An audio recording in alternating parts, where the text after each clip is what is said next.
اوفیسا پارێزەرانە هەرێما جەزیرێ ئیرۆژ بە کۆنگراستار و تەف دەمرە سەمینەرێک لەسەر ژیانە ڕێبەر عەبدوڵڵاه ئۆجەڵان و داخوازە ئازادیا فیزیکی یا ڕێبەر ئاپۆ لەدارخست.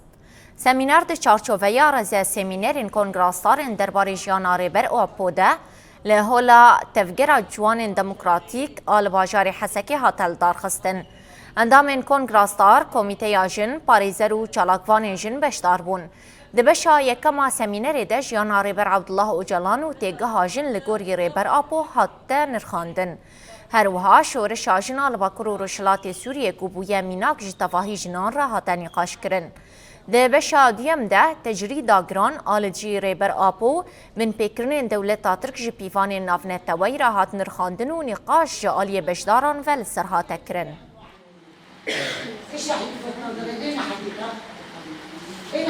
تجريداياش خو بن بيكرنا حمي مافاني هم مافن ياساين محليجي وياساين ناف نتويجي اف تجريد بن سيا جزاين ديسيبليني هروها زيده دبه دما تاليدش خو جزايا ديسيبليني كو كيا دستيما انه مساجن تهديد السر ريبرتي تكرن ام مساجاناجي مساجا تهديد سر حياتا وينا سر جيانا وينا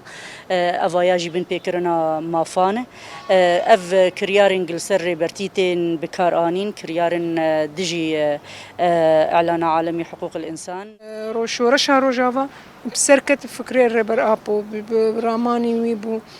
يعني بافجنانا اي بون شورشگر اي بون سياسة مدار اي جين خود سازيات قرتن ك سيفيل بن ك ريفربري بن ككار وخباطي وكيدن بن جن بيشبو بيشنك جن او جن خناسكر